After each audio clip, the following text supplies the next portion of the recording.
दोस्तों, अमेरिका ने ईरान के खिलाफ जंग में पहली मर्तबा एक ऐसा हथियार इस्तेमाल किया है जिसे इससे पहले किसी भी जंग के मैदान में कभी इस्तेमाल नहीं किया गया था।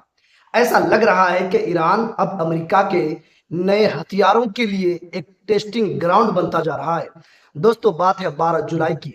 अमेरिका ने ईरान के ठिकानों पर जबरदस्त हमले किए, लेकिन सबसे बड़ी सनसनी तब फैल गई जब 13 जुलाई की रात को अमेरिकी मिलिट्री की सेंट्रल कमांड यानी सेंटकॉम ने खुद ऑफिशियल स्टेटमेंट जारी किया और उस हमले का एक वीडियो भी रिलीज किया। अमेरिका ने कंफर्म किया है कि इस जंग में उन्होंने पहली बार सी ड्रोन यानी बगैर इंसान वाली सुसाइड बोट्स का इस्तेमाल किया है।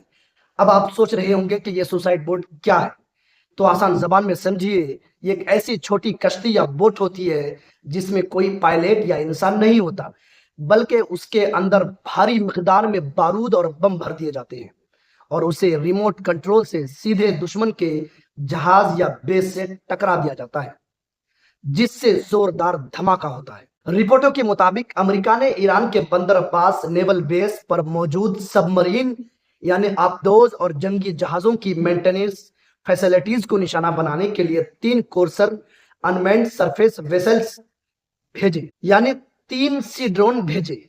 ये तीनों ड्रोन बोट सीधे अपने टारगेट की तरफ गई और वहां जाकर जोरदार धमाका कर दिया।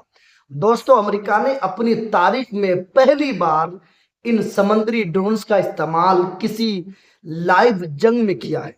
इनका मकसद ईरान की उस ताकत को कमजोर करना है जिसके जरिए ईरान स्ट्रेट ऑफ हॉर्मुज वाले समंदरी रास्ते में दुनिया भर के कमर्शियल जहाजों को निशाना बना रहा है। दोस्तों, अगर इस फुटेज को आप ध्यान से देखेंगे तो सबसे पहले अमेरिका की वो ड्रोन बोट बहुत तेज रफ्तार से अपने टारगेट की तरफ बढ़ती हुई दिखाई देती है। इसके कुछ ही सेकंड बाद कैमरे में ईरान के साहिल पर बना एक पेयर नजर आ रहा है। जरा गौर से देखिए, इस प्लेटफॉर्म के ऊपर ईरान की एक सबमरीन यानी आबदोज खड़ी हुई साफ देखी जा सकती है, जो पानी में उतरने वाला ही था। लेकिन इससे ठीक पहले अमेरिका की सुसाइड बोट ने वहां पहुंचकर धमाका कर दिया। हर तरफ धुएं का गुब्बारा छा गया, यानी अमेरिका ने इस खतरे को पानी में उतरने से पहले ही खत्म कर दिया, जो आगे चलकर अमेरिकी वॉरशिप यानी जंगी जहाजों के लिए एक बड़ा चैलेंज बन सकता था। दोस्तों, एक्सपर्ट का मानना है कि ईरान के पास भी ऐसी ड्रोन्स बोट्स पहले से ही मौजूद है, लेकिन अमेरिका ने अपने इस नए हथियार को बहुत ज्यादा एडवांस और खतरनाक बनाया है। इस हमले से यह साफ हो गया है कि मिडिल ईस्ट में ड्रोन्स की जंग एक बिल्कुल नए लेवल पर पहुंच चुकी है, जहां बिना इंसान के ही समंदर के अंदर बड़े बड़े हमले किए जा रहे हैं।